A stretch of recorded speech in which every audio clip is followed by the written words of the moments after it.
भारत वाङ्मय में कहा गया है, रागोय दोषो वियकम दीयम कम्मं च मोहपभवं वयन्ति कम्मं च जायी मरणस्य मूलम दुःखम च जायी मरणं वयन्ति। शास्त्रकार ने कहा है, राग और द्वेष ये दोनों कर्म के बीज हैं। आदमी जो भी पाप करता है, अपराध करता है, उसमें या तो राग भाव की अभिप्रेरणा होती है अथवा द्वेष की अभिप्रेरणा होती है। राग और द्वेष ये दोनों न हों तो फिर आदमी अपराध नहीं कर सकता, पाप नहीं कर सकता। राग और द्वेष इन दोनों में भी ज्यादा गहरे में राग भाव होता है। राग हो और द्वेष का अस्तित्व न हो, ऐसा नहीं हो सकता। परंतु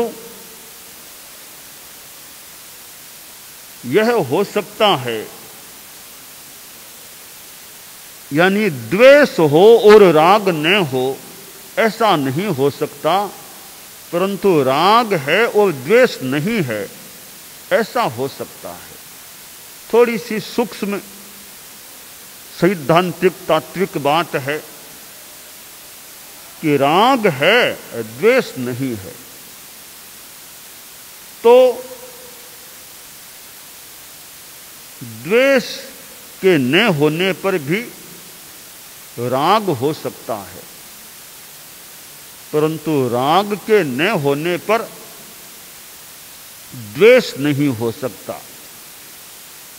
इस बात को जो सैद्धांतिक है अब और स्पष्टतया संशोधन रूपेण हो सकता है, समझा जा सकता है कि द्वेष के बिना भी राग का अस्तित्व हो सकता है। द्वेष के बिना भी राग हो सकता है, राग के बिना द्वेष नहीं हो सकता। सैद्धांतिक बात यूं है, 10वें गुणस्थान में राग तो है परंतु द्वेष नहीं है। 9वां गुणस्थान जब चलता है, होता है, कोह गुस्सा भी समाप्त हो जाता है, अहंकार भी समाप्त हो जाता है, माया भी नहीं रहती आगे। पर 10वें गुणस्थान में लोभ का अस्तित्व यानी राग रहता है। ऐसी सैद्धांतिक अवधारणा प्रतीत हो रही है। खैर, यह थोड़ी गहरी बात हो गई। मूल बात है, राग द्वेष कर्मों के बीज हैं, कसाय कर्मों का बीज है, और मोहनीय कर्म यह पाप कर्मों का मूल है। साधना के क्षेत्र में राग द्वेष को पतला करना, यही मुख्य बात होती है। कोई एकांत में साधना करना चाहे वह भी अच्छा हो सकता है, कोई जनता के बीच में रहे किसी अपेक्षा से वह भी अच्छा हो सकता है। एक संस्कृत का श्लोक है, रागद्वेषौ विनिर्जित्य किम रण्ये करिष्यसि। रागद्वेषा विनिर्जित्य किम रण्ये करिष्यसि। कि राग द्वेष को जीत लिया है, फिर एकांत में जंगल में जाके रहने की क्या जरूरत है। राग द्वेष को नहीं जीता है, नहीं जीता जाता है, तो जंगल में जाकर क्या करोगे। सापेक्ष बात है। एकांत साधना का महत्व है। किसी भूमिका में एकांत साधना का महत्व है, अकेला साधना करने का भी महत्व है। और किसी भूमिका में अकेला साधना करना उचित नहीं भी हो सकता, एकांत में रहना भी उचित नहीं भी हो सकता। अनेक बातें सापेक्ष होती हैं। एक बात को पकड़ करके बैठने से कहीं कहीं कठिनाई पैदा हो सकती है। प्राचीन साहित्य में एकल विहार की बात भी आती है और उसका अपना महत्व है। और एकल विहार न करना भी कहीं कहीं सम्मत होता है। तो मूल बात है, अकेला रहे चाहे अनेकों के साथ रहे आदमी, साधक राग द्वेष को पतला करने की, कम करने की साधना करे। एक गुरुजी थे, एक चेला था, तपस्या में रुचि थी, तपो रुचि था। कभी उपवास, कभी बेला, कभी अठाई, कभी मांस खमन, ये तपस्या करता। एक बार चतुर्मास का समय था, उसकी तपस्या की रुचि थी। अया गुरुदेव उपवास पचकाओ, ठीक है, त्याग करा दिया गुरु ने। फिर आगे बेला पचका दिया, तेला पचका दिया। रोज यूं एक दिन पचकता जा रहा था। 5 हो गए, 6ठे दिन की तपस्या का प्रत्याख्यान करने आया तो गुरु ने कहा पतली पाड़। 7वें दिन आया, गुरु ने कहा पतली पाड़। यूं बार बार हर दिन गुरु जी कहते, करते करते मांस खमन हो गया। फिर आया गुरुदेव आगे पचकाओ, गुरु ने कहा पतली पाड़। चेले को थोड़ा गुस्सा ज्यादा आता था तो गुस्सा आ गया, गुरुजी क्या वटन शुरू कर दिया आपने, पतली पाड़ पतली पाड़। जो चिटली अंगुली को यों किया, अंगुली टूट गई। इतना तो पतला कर दिया, और क्या पतला करूं। गुस्से में आ गया। गुस्सा हमारी कमजोरी है, आ जाता है कभी कभी। इंसान को गुस्सा आ सकता है, आना कोई जरूरी नहीं है, आ सकता है। अंगुली टूट गई, गुस्से में लाल पीला सा था। गुरु ने कहा मैंने अंगुली को पतला करने के लिए नहीं कहा। रोज मैं कहता हूं इन दिनों में, अंगुली और शरीर को पतला करना यह मेरा लक्ष्य नहीं, कहने का उद्देश्य नहीं। मेरा उद्देश्य है इस कसाय को, गुस्से को, इसको पतला करो। देखो तुम्हारे में कितना गुस्सा है, इसको पतला करो। तपस्या अच्छी है, पर कसाय को पतला करना यह भी दिमाग में रखो, कसाय मेरा कैसे कम हो।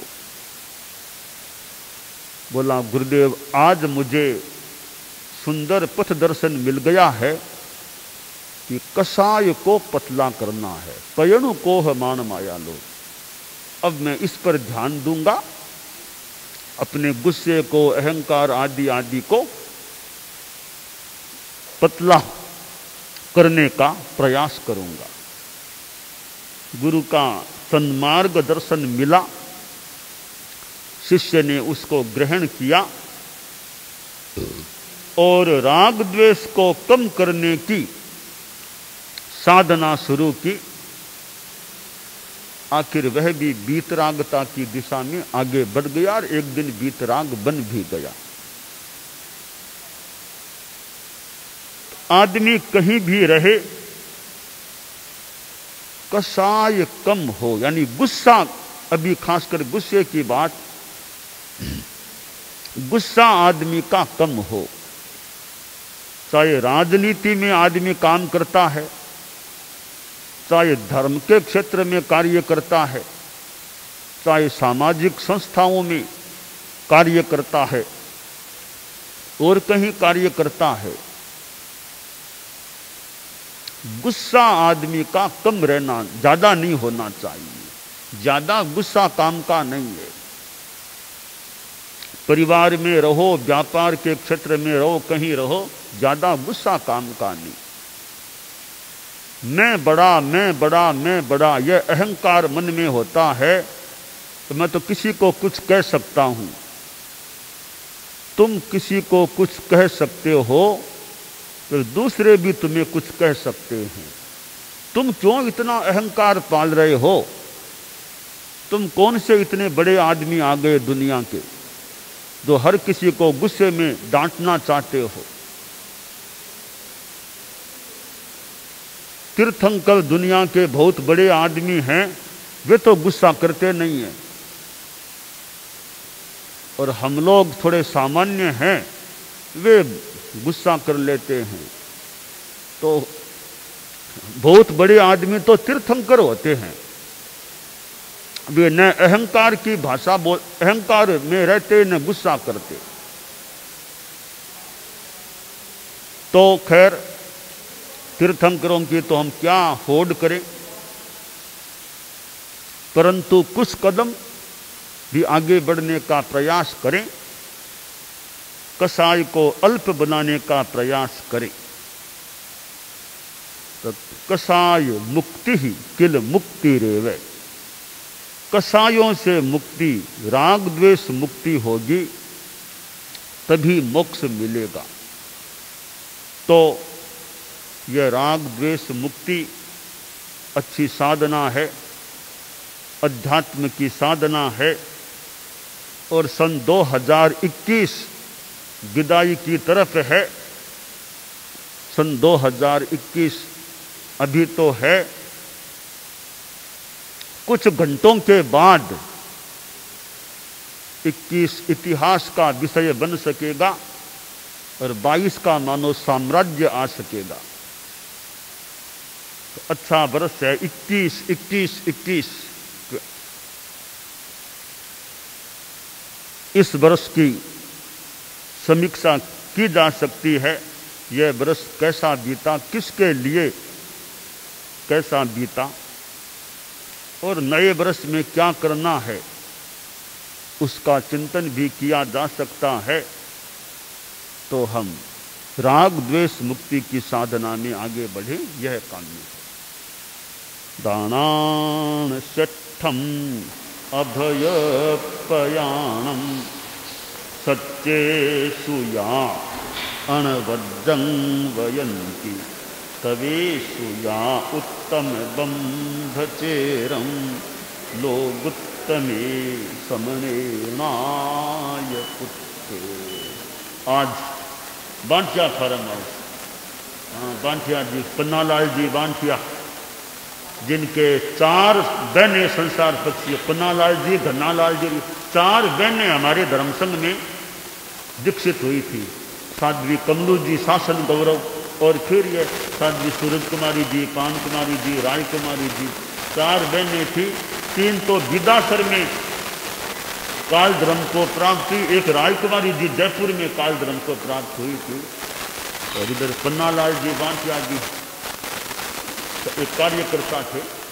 अब धन्नालाल जी हैं, और पन्नालाल जी के पुत्रों में भी अच्छी भावना, अच्छी संघ सेवा की भावना, अच्छे संस्कार परिवार में तो बने रहे।